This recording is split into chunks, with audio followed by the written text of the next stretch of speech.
لیقوم الناس بالقسط۔ اللہ تبارک و تعالیٰ نے یہ ارشاد فرمایا کہ ہم نے رسولوں کو بھیجا واضح دلائل کے ساتھ، اور اس کے ساتھ ساتھ ہم نے ان پر کتابیں بھی نازل کی، اس کے ساتھ ساتھ ہم نے ان پر کتابیں بھی نازل کی، اور پھر حکمت بھی بیان کی، اور یہ ارشاد فرمایا کتاب کے ساتھ ساتھ ترازو یعنی فیصلے کی چیزیں بھی نازل کی، لیقوم الناس بالقسط، تاکہ لوگ فیصلے کے ساتھ عدل و انصاف کے ساتھ زندگی گزارے۔ جس طرح ہمیں زندگی گزارنے کا حکم دیا گیا اس طرح زندگی گزارے۔ اس وجہ سے اللہ تبارک و تعالیٰ نے انبیاء کرام کو واضح دلائل اور کتابوں کے ساتھ اللہ تبارک و تعالیٰ نے مبعوث کیا۔ اس کے بعد تیسری حکمت جو قرآن کی روشنی سے ہمیں پتہ چلتا ہے وہ یہ کہ جب بھی کسی مسئلے میں اختلاف ہو، شریعت کے کسی مسئلے میں، یوں کہیے کہ شریعت کے کسی مسئلے میں یا دین کے کسی مسئلے میں کوئی اختلاف ہو، تو ہمیں رجوع ان کتابوں کی طرف یعنی قرآن و سنت کی طرف کرنی ہے۔ ایک بات ہمیشہ یاد رکھنے کی ضرورت ہے وہ یہ کہ اصل میں اختلافات میں اگر قرآن و سنت کی طرف رجوع نہ کیا گیا تو آدمی گمراہ ہوگا۔ کوئی بھی آدمی اگر یہ کہے کہ نہیں اختلاف ہوا ہے، اس کا حل قرآن و سنت کے ذریعے سے نہیں، نعوذ باللہ ہم خود کرنے کی کوشش کریں گے یا کسی اور چیز کی طرف موڑنے کی کوشش کریں گے، یقین مانیے اس سے زیادہ ضلالت اور گمراہی میں کوئی نہیں ہو سکتا، کیونکہ اللہ تبارک و تعالیٰ نے خود یہ اعلان کیا ہے کہ اگر تم کسی چیز کے بارے میں جھگڑو، کسی چیز کے بارے میں تمہارے درمیان اختلاف پیدا ہو، کسی چیز سے متعلق تمہیں کوئی شک و شبہ ہو، تو تم اس مسئلے کو، اس جھگڑے کو کس کی طرف موڑنا؟ کتاب و سنت کی طرف، کتاب کی طرف، اللہ کے رسول کی طرف۔ یہ ایک بہت بڑی حکمت ہے کہ اللہ تبارک و تعالیٰ نے قرآن اور اس کے احکامات کو نازل کیا کہ جب بھی کوئی تنازع ہو، کوئی اختلاف ہو، کسی مسئلے کے بارے میں جھگڑا ہو، تو اب یہ ہمارا اصول اور ضابطہ ہونا چاہیے زندگی میں کہ اگر کسی مسئلے سے متعلق کسی سے بات چیت ہو، کوئی بحث و مباحثہ ہو، تو ہمارا یہ موقف ہونا چاہیے کہ بھئی قرآن و سنت کی روشنی میں دیکھیں قرآن ہمیں کیا کہتا ہے، احادیث نبویہ سے ہمیں اس مسئلے سے متعلق کیا پتہ چلتا ہے، ہم اپنی ان چیزوں کو، اپنے ان مسائل کو، اپنے ان اختلافات کو ان کتابوں کی طرف، اللہ کے نبی صلی اللہ علیہ وسلم کے فرمان کی طرف موڑ دیں، چونکہ اللہ تبارک و تعالیٰ نے اسی چیز کا حکم دیا، اور ساتھ ساتھ یہ بھی ارشاد فرمایا کہ جب تم ایسا کرو گے تو تمہارے لیے انجام کے اعتبار سے بھی بہتر ہوگا۔ ہو سکتا ہے مشقت ہو، تکلیف ہو، لیکن گمراہ نہیں ہوگے۔ چنانچہ اللہ تبارک و تعالیٰ نے یہ ارشاد فرمایا، سورہ نساء کی آیت ہے فَإِن تَنَازَعْتُمْ فِي شَيْءٍ فَرُدُّوهُ إِلَى اللَّهِ وَالرَّسُولِ۔ اللہ تبارک و تعالیٰ نے یہ ارشاد فرمایا کہ اگر تم کسی شے میں تمہارا تنازع ہو جائے، جھگڑا ہو جائے، اختلاف ہو جائے، کسی چیز میں بحث و مباحثہ ہو جائے، تو تم اسے کیا کرو؟ فَرُدُّوهُ إِلَى اللَّهِ وَالرَّسُولِ، تو تم اس مسئلے کو اللہ کی طرف اور اللہ کے رسول صلی اللہ علیہ وسلم کی طرف موڑ دو، یعنی کتاب و سنت کی طرف موڑ دو، یعنی اس کے ذریعے سے اس مسئلے کو حل کرنے کی کوشش کرو۔ اللہ تبارک و تعالیٰ نے آگے یہ ارشاد فرمایا إِن كُنتُمْ تُؤْمِنُونَ بِاللَّهِ وَالْيَوْمِ الْآخِرِ ذَلِكَ خَيْرٌ وَأَحْسَنُ تَأْوِيلًا، اور یہ بھی ارشاد فرمایا کہ اگر تم میں سے کوئی شخص واقعی اللہ اور یوم آخرت پر ایمان رکھتا ہے تو وہ ایسا ہی کرے گا۔ اس سے پتہ چلا کہ اگر کوئی اس کے خلاف ورزی کرے تو اس کے ایمان میں توجہ کی ان کو ضرورت ہے۔ اللہ تبارک و تعالیٰ نے یہ ارشاد فرمایا کہ اگر تم میں سے کوئی شخص اللہ اور یوم آخرت پر واقعی ایمان رکھتا ہے تو وہ ایسا ہی کرے گا کہ اگر کسی مسئلے میں اختلاف ہو، کوئی جھگڑا ہو، تو اسے قرآن و سنت کی طرف موڑ دے گا۔ اور آگے اللہ تبارک و تعالیٰ نے یہ بھی ارشاد فرمایا ذَلِكَ خَيْرٌ وَأَحْسَنُ تَأْوِيلًا، یہ تمہارے لیے بہتر ہوگا دنیاوی اعتبار سے بھی اور آخرت کے انجام کے اعتبار سے بھی۔ اسی وجہ سے اللہ کے نبی صلی اللہ علیہ وسلم نے حجۃ الوداع کے موقع پر یہ ارشاد فرمایا تھا کہ میں نے تمہارے درمیان ایک ایسی چیز چھوڑی ہے کہ اگر تم اسے مضبوطی سے تھام لوگے تو کبھی گمراہ نہیں ہوگے۔ ایک روایت میں آیا کہ اللہ کے نبی صلی اللہ علیہ وسلم نے یہ ارشاد فرمایا کہ وہ کتاب ہے، یعنی اللہ کی کتاب ہے نازل کردہ۔ ایک روایت میں یہ آیا کہ اللہ کی کتاب اور میری سنت ہے، کہ جب تم ان دونوں چیزوں کو مضبوطی سے تھامو گے تو کبھی گمراہ نہیں ہوگے۔ اس سے پتہ چلا کہ جب کوئی اختلاف ہو، کوئی مسئلہ سامنے آئے، معلوم نہ ہو، تو اسے قرآن و سنت کی طرف موڑنے کی ضرورت ہے۔ جب ہم ایسا کریں گے تو یقین مانیے ہم گمراہ نہیں ہوں گے، ضلالت اور گمراہی کے گڑھے پر ہم نہیں گریں گے، بلکہ ہمیں سیدھا راستہ ملے گا، حق اور صحیح راستے کی طرف ہم پہنچ سکیں گے۔ اس کے بعد جو چوتھی حکمت ہے وہ یہ تاکہ اس قرآن کے ذریعے سے لوگوں کے درمیان فیصلے کیے جائیں۔ قرآن کے احکامات کے ذریعے سے، کتاب کے احکامات کے ذریعے سے لوگوں کے درمیان فیصلے کیے جائیں۔ چنانچہ اللہ تبارک و تعالیٰ نے یہ ارشاد فرمایا، سورہ بقرہ کی آیت ہے، کان الناس امۃ واحدہ، کہ لوگ سب کے سب ایک امت ہیں، فبعث اللہ النبیین مبشرین ومنذرین، کہ اللہ تبارک و تعالیٰ نے نبیوں کو مبعوث کیا خوشخبری سنانے والا بنا کر، ڈرانے والا بنا کر، وانزل معہم الکتاب بالحق، اور اللہ تبارک و تعالیٰ نے ان کے ساتھ کتاب بھی نازل کی، لیحکم بین الناس فیما اختلفوا فیہ، تاکہ لوگوں کے درمیان فیصلہ کیے جا سکے ان چیزوں میں جس میں وہ اختلافات میں پڑتے ہیں، جس میں وہ آپس میں جھگڑنے لگتے ہیں، تاکہ اس کتاب کے ذریعے سے کیا کیا جائے، فیصلے کیا جائے، اور اس کتاب کے ذریعے سے جو چیزیں نکل کر انجام نکل کر آئے ان کے سامنے رکھے جائیں۔ اس کے بعد جو حکمت ہے وہ یہ کہ اللہ کے نبی صلی اللہ علیہ وسلم کی وفات کے بعد دین کو مکمل طور پر حفاظت کی جا سکے۔ چنانچہ اللہ تبارک و تعالیٰ نے، بلکہ صحیح الجامع کی روایت ہے جس میں اللہ کے نبی صلی اللہ علیہ وسلم نے یہ ارشاد فرمایا، اتبعوا ما انزل، اللہ کے نبی صلی اللہ علیہ وسلم نے یہ ارشاد فرمایا، ترکت فیکم شیئین، کہ میں تمہارے درمیان دو چیزیں چھوڑ کر جاتا ہوں، دو چیزیں تمہارے درمیان چھوڑ کر جاتا ہوں، جب تک تم اسے مضبوطی سے تھامے رکھو گے کبھی گمراہ نہیں ہوگے۔ یعنی کسی بھی مسئلے میں کوئی بھی چیز سامنے آئے، جب تک تم اس کی طرف موڑتے رہو گے کبھی گمراہ نہیں ہوگے۔ آگے اللہ کے نبی صلی اللہ علیہ وسلم نے یہ ارشاد فرمایا، کتاب اللہ و سنتی، اللہ کی کتاب اور میری سنت ہے، اور یہ دونوں کبھی جدا نہیں ہو سکتے۔ ایسا نہیں ہوگا کہ ایک پر کوئی ایمان لائے اور ایک کو چھوڑ دے، ایسا بھی نہیں ہوگا، دونوں پر ایک ساتھ ایمان لانا ہے اور اپنی زندگی اسی کے مطابق گزارنی ہے، اور جب تم اس طرح زندگی گزارو گے تو کبھی گمراہ نہیں ہوگے۔ سورہ اعراف کی آیت ہے جس سے یہ پتہ چلتا ہے کہ یہ کتاب جو اللہ تبارک و تعالیٰ نے نازل کی تاکہ لوگوں پر ایک حجت تمام ہو جائے، قیامت کے دن لوگ یہ بہانہ نہ بنائے کہ ہم تک کوئی باتیں نہیں پہنچی تھی،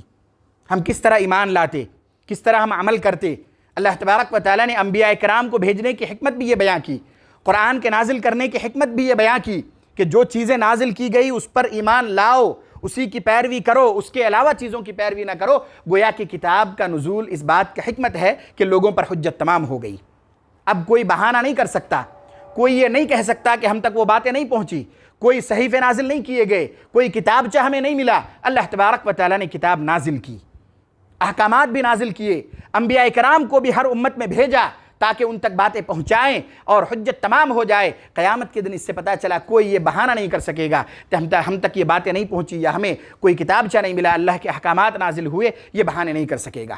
چنانچہ اللہ تبارک و تعالیٰ نے یہ ارشاد فرمایا، اتبعوا ما انزل الیکم من ربکم، کہ تم پیروی کرو ان چیزوں کی جو تمہاری طرف نازل کیا گیا ہے تمہارے رب کی جانب سے، یعنی اللہ تبارک و تعالیٰ کی جانب سے جو چیزیں نازل کی گئی اس کی پیروی کرو۔ وَلَا تَتَّبِعُوا مِن دُونِهِ أَوْلِيَاءَ، اور اللہ کے علاوہ دیگر معبودان باطلہ کی پیروی نہ کرو۔ اور پھر احکامات، قرآن سے متعلق چیزیں، ساری چیزیں اللہ تبارک و تعالیٰ نے نازل کر دی اور یہ کہہ دیا کہ ان چیزوں کی پیروی کرو، اس کے علاوہ چیزوں کی پیروی نہ کیا کرو۔ سورہ انعام میں اللہ تبارک و تعالیٰ نے یہ ارشاد فرمایا، وَهَذَا كِتَابٌ أَنزَلْنَاهُ مُبَارَكٌ، یہ ایسی کتاب ہے جس کو ہم نے نازل کیا ہے جو بابرکت ہے، فَاتَّبِعُوهُ، اور اسی کی پیروی کرو، وَاتَّقُوا لَعَلَّكُمْ تُرْحَمُونَ، اور اللہ سے ڈرتے رہو شاید کہ تم پر رحم کیے جائیں۔ اس سے یہ پتہ چلا کہ قرآن کو نازل کرنے کی ایک حکمت یہ بھی ہے کہ لوگوں پر حجت تمام ہو جائے۔ یہ چند حکمتیں جو آپ کے سامنے رکھی گئیں، جس میں جو اللہ تبارک و تعالیٰ نے قرآن کریم کی آیت سے ہمیں اشارہ کیا ہے کہ یہ حکمتیں ہیں تاکہ کیا ان حکمتوں کے ذریعے سے ہم ان حکمتوں کو جانیں اور اسی طرح اس پر ایمان بھی لائیں۔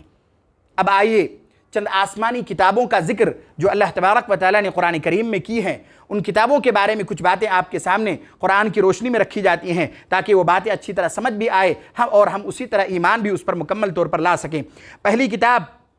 یعنی جو سورہ نساء میں اللہ تبارک و تعالیٰ نے بیان کیا وہ یہ زبور ہے جو اللہ تبارک و تعالیٰ نے داؤد علیہ السلام کو دی تھی۔ چنانچہ اللہ تبارک و تعالیٰ نے یہ ارشاد فرمایا، وَآتَيْنَا دَاوُودَ زَبُورًا، کہ ہم نے داؤد کو زبور عطا کیا۔ آسمانی کتاب ہے، اللہ تبارک و تعالیٰ کے نازل کردہ احکامات ہے، اور اللہ تبارک و تعالیٰ نے یہ ارشاد فرمایا کہ ہم نے یہ کتاب حضرت داؤد علیہ السلام کو دی ہے۔ تورات کے بارے میں اللہ تبارک و تعالیٰ نے یہ ارشاد فرمایا جو حضرت موسیٰ علیہ السلام کو ملی۔ سورہ مائدہ میں اِنَّا أَنزَلْنَا التَّوْرَاةَ کہ ہم نے تورات کو نازل کی فیہا ھدی و نور، اور اس میں اللہ تبارک و تعالیٰ کی جانب سے ہدایت بھی ہے اور نور بھی ہے، اور ارشاد فرمایا یحکم بہا النبیون الذین اسلموا للذین ہادوا، کہ انبیاء کرام اس کے ذریعے سے ان لوگوں کے درمیان فیصلہ کرتے تھے جو اس پر ایمان لائے، جو ان کتابوں سے متعلق اپنی زندگی گزاری، اور حضرت موسیٰ علیہ السلام کے بعد جو دیگر انبیاء کرام آئے ان سے متعلق ان پر بھی یہ لازم تھا کہ انہی احکامات کے مطابق وہ کیا کرتے، خود بھی عمل کرتے اور ان کے جو اس وقت کے لوگ تھے وہ ان پر عمل کرتے۔ چنانچہ اللہ تبارک و تعالیٰ نے آگے بھی یہ ارشاد فرمایا والربانیون والاحبار بما استحفظوا من کتاب اللہ، اور اس کے بعد جو یہودی کے علماء تھے انہوں نے بھی اس پر عمل کیا، کیونکہ ان پر یہ لازم تھا کہ وہ اس کتاب کی حفاظت کرتے۔ بعد میں انہوں نے اس میں تحریف کر دی، تبدیل کر دی، اور اللہ تبارک و تعالیٰ نے جو کتاب نازل کی تھی اس میں کچھ نہ کچھ اپنی طرف سے چیزیں انہوں نے ملا لی۔ اس کے بعد انجیل جو حضرت عیسیٰ علیہ السلام کو اللہ تبارک و تعالیٰ نے عطا کی، اور یہ ارشاد فرمایا سورہ مائدہ ہی کی آیت ہے وَقَفَّيْنَا عَلَىٰ آثَارِهِمْ بِعِيسَى ابْنِ مَرْيَمَ مُصَدِّقًا لِمَا بَيْنَ يَدَيْهِ مِنَ التَّوْرَاةِ وَآتَيْنَاهُ الْإِنْجِيلَ فِيهِ هُدًى وَنُورٌ وَمُصَدِّقًا لِمَا بَيْنَ يَدَيْهِ مِنَ التَّوْرَاةِ وَهُدًى وَمَوْعِظَةً لِلْمُتَّقِينَ۔ اور ہم نے ان انبیاء کرام کے بعد، یعنی حضرت عیسیٰ علیہ السلام سے پہلے جو انبیاء کرام آ چکے تھے ان کے بارے میں اللہ تبارک و تعالیٰ نے یہ ارشاد فرمایا کہ ہم نے ان کے بعد حضرت عیسیٰ علیہ السلام کو بھی بھیجا، حضرت عیسیٰ علیہ السلام کو بھی بھیجا، اور وہ خود اپنے سے پہلے انبیاء کرام کی تصدیق کرنے والے تھے، یعنی انہوں نے گزشتہ جو انبیاء کرام آ چکے تھے ان کی تصدیق حضرت عیسیٰ علیہ السلام نے کی۔ اور اللہ تبارک و تعالیٰ نے آگے یہ بھی ارشاد فرمایا وَآتَيْنَاهُ الْإِنْجِيلَ، اور ہم نے انہیں انجیل بھی عطا کیا۔ آسمانی کتاب ہے جس کا ذکر اللہ تبارک و تعالیٰ نے قرآن کریم میں کی کہ ہم نے انہیں انجیل عطا کیا، اور یہ کتاب بھی گزشتہ کتابوں کی تصدیق کرنے والی تھی، یعنی اس سے پہلے جو کتابیں نازل ہو چکی تھی ان کتابوں کی انجیل تصدیق کرنے والی تھی۔ چنانچہ اللہ تبارک و تعالیٰ نے آگے یہ بھی ارشاد فرمایا کہ اس میں ہدایت بھی ہے، نور بھی ہے، اور گزشتہ کتابوں کی تصدیق کی کرنے والی ہے، یعنی جو تورات کے احکامات تھے ان کی تصدیق کرنے والی ہے۔ وَهُدًى وَمَوْعِظَةً لِلْمُتَّقِينَ، اور یہ ہدایت اور موعظت کا ذریعہ تھا متقیوں اور پرہیزگاروں کے لیے۔ اس کے بعد اللہ تبارک و تعالیٰ نے سورہ اعلیٰ میں ایک صحیفے کا ذکر کیا، اور یہ ارشاد فرمایا کہ صحف ابراہیم و موسیٰ، کون سی صحیفے تھی اس کی کیفیت کا بیان نہیں ہے، لیکن اللہ تبارک و تعالیٰ نے یہ ارشاد فرمایا کہ یہ ساری چیزیں، اس سے پہلے کی آیت میں اللہ تبارک و تعالیٰ نے یہ ارشاد فرمایا کہ تم دنیاوی زندگی کو ترجیح دیتے ہو، حالانکہ آخرت کی زندگی یہ زیادہ بہتر ہے، اور یہ چیز لکھی ہوئی ہے صحف ابراہیم و موسیٰ، یعنی ابراہیم اور موسیٰ کے صحیفے میں۔ اس سے پتہ چلا کہ ان کو بھی کچھ نہ کچھ صحیفے اللہ تبارک و تعالیٰ نے دی تھی جس میں اللہ کی نازل کردہ اور اللہ کے اقوال، اللہ کے احکامات ان میں بیان کیے گئے تھے۔ اس کے بعد آئیے قرآن، جس کے بارے میں اللہ تبارک و تعالیٰ نے کئی آیتیں نازل کی، کئی احکامات بیان کیے۔ چند ایک آیت آپ کے سامنے رکھی جاتی ہیں تاکہ یہ بات بھی اچھی طرح سمجھ آئے کہ قرآن کے احکامات پر ہمیں کس طرح ایمان لانے کی ضرورت ہے۔ سورہ مائدہ میں اللہ تبارک و تعالیٰ نے یہ ارشاد فرمایا وَأَنزَلْنَا إِلَيْكَ الْكِتَابَ بِالْحَقِّ مُصَدِّقًا لِمَا بَيْنَ يَدَيْهِ مِنَ الْكِتَابِ۔ بہت اہم بات اللہ تبارک و تعالیٰ نے اس آیت میں بیان کی، اور یہ ارشاد فرمایا کہ ہم نے آپ کی طرف حق کے ساتھ کتاب نازل کی، اور یہ کتاب بھی گزشتہ کتابوں کی تصدیق کرنے والی ہے، گزشتہ کتابوں کی تصدیق کرنے والی ہے۔ اور آگے یہ بھی ارشاد فرمایا وَمُهَيْمِنًا عَلَيْهِ، اور ان کتابوں کے محافظ بھی ہے، یعنی ان کے کچھ نہ کچھ احکامات اس میں بھی ہے۔ اور آگے یہ ارشاد فرمایا فَاحْكُمْ بَيْنَهُمْ بِمَا أَنزَلَ اللَّهُ، آپ اس کتاب کے ذریعے سے لوگوں کے درمیان فیصلہ کیجئے جو اللہ نے آپ پر نازل کی ہے۔ یعنی اس سے پتہ چلا کہ اب جو گزشتہ کتابیں تھیں قرآن کے نازل ہونے سے پہلے، قرآن کے نازل ہونے کے بعد مکمل طور پر انہی احکامات پر ایمان لانا اور اسی کے مطابق فیصلے کرنا ضروری ہے جو اللہ کے نبی صلی اللہ علیہ وسلم پر نازل کیا گیا، یعنی قرآن کے مطابق۔ چنانچہ اللہ تبارک و تعالیٰ نے اس آیت میں یہ ارشاد فرمایا فَاحْكُمْ بَيْنَهُمْ بِمَا أَنزَلَ اللَّهُ، آپ اس چیز کے ذریعے سے لوگوں کے درمیان فیصلہ کیجئے جو آپ پر نازل کیا گیا، یعنی قرآن اور اس کے احکامات۔ اس کے بعد قرآن مجید یا قرآن ایک ایسی کتاب ہے جس کے بارے میں اللہ تبارک و تعالیٰ نے علانیہ یہ ارشاد فرمایا کہ پوری انسانیت، جن، ساری چیزیں اکٹھا ہو جائے، سب ایک دوسرے کی تعاون کرے، مدد کرے، ایک دوسرے کے ہیلپ میں لگ جائے تب بھی ایک ٹکڑا یا ایک سورہ ایک ورڈ بھی نہیں لا سکتا۔ یہ اللہ تبارک و تعالیٰ کی جانب سے نازل کردہ ایک ایسا معجزہ ہے کہ کسی کے اندر یہ سکت طاقت و قوت نہیں ہوگی کہ اس کی فصاحت و بلاغت کو پہنچ سکے، اس جیسے کوئی کلمے کو اپنی جانب سے کوئی بنا لے، ایسا ممکن ہی نہیں ہے۔ دوسری آیت میں اللہ تبارک و تعالیٰ نے یہ بھی ارشاد فرمایا کہ ہم نے قرآن کو نازل کیا اور قرآن کے حفاظت کی ذمہ داری بھی ہماری ہے۔ اس کا مطلب صرف یہ نہیں ہے کہ وہ محفوظ رہنا مطلب ہے، اس کا مطلب یہ ہے کہ کسی کے اندر یہ طاقت و قوت بھی نہیں ہوگی کہ اس میں ایک حرکت بھی کوئی تبدیل کر دے، کسی کے اندر یہ سکت نہیں ہوگی۔ حفاظت کا مطلب یہ بھی ہے، حفاظت کا مطلب یہ نہیں ہے کہ کوئی چیز اس میں جوڑنے سے محفوظ، بلکہ نہ اس میں کمی کی جا سکتی ہے، نہ جوڑا جا سکتا ہے، نہ اس میں خلط ملط کیا جا سکتا ہے، نہ ان کے احکامات کو کوئی بدل سکتا ہے، کسی کے اندر یہ طاقت و قوت نہیں ہوگی۔ یہ مطلب ہے اس کا کہ اللہ تبارک و تعالیٰ نے خود اس کی ذمہ داری لی ہے اس قرآن اور اس کے احکامات کی حفاظت کی۔ چنانچہ اللہ تبارک و تعالیٰ نے یہ ارشاد فرمایا، سورہ اسراء کی آیت ہے، قُلْ لَئِنِ اجْتَمَعَتِ الْإِنسُ وَالْجِنُّ عَلَىٰ أَن يَأْتُوا بِمِثْلِ هَذَا الْقُرْآنِ لَا يَأْتُونَ بِمِثْلِهِ۔ اے نبی صلی اللہ علیہ وسلم، آپ لوگوں میں اعلان کر دیجئے، لوگوں کو کہہ دیجئے کہ اگر انس و جن بھی جمع ہو جائے اس بات پر کہ وہ قرآن کے مثل کوئی چیز لے آئے، تب بھی وہ نہیں لا سکتے۔ دوسری جگہ اللہ تبارک و تعالیٰ نے یہ ارشاد فرمایا، سورہ تو چھوڑو، کوئی ایک آیت یا کوئی ایک ورڈ بھی اگر لانا چاہے تب بھی نہیں لا سکتا۔ کسی کے اندر یہ سکت، یہ طاقت و قوت نہیں ہے کہ قرآن جیسی کوئی چیز کوئی آدمی یا کوئی اور دوسرے مخلوق لے آئیں۔ ان یأتوا بمثل هذا القرآن لا یأتون بمثلہ، تو وہ نہیں لا سکتے اس کے مثل، ولو کان بعضهم لبعض ظہیرا، اگرچہ وہ آپس میں ایک دوسرے کی مدد ہی کیوں نہ لگے، سب مل جل کر بھی اگر کوشش کرے تب بھی نہیں لا سکتے۔ اور اسی وجہ سے اللہ تبارک و تعالیٰ نے یہ ارشاد فرمایا سورہ حجر میں، انا نحن نزلنا الذکر وانا له لحافظون، کہ ہم نے اس ذکر کو نازل کیا، یعنی اس سے مراد قرآن ہے، ہم نے قرآن کو نازل کیا اور ہم ہی اس کے حفاظت کے ذمہ دار ہیں، ہم ہی اس کی حفاظت کے ذمہ دار ہیں۔ اس لیے کسی کے اندر یہ طاقت و قوت نہیں ہے کہ آدمی کیا کرے، اس میں کسی طرح کی تبدیلی کر سکے، کوئی ورڈ اس طرح کا ملتا جلتا بھی لا سکے، کوشش کر کے بھی نہیں لا سکے گا۔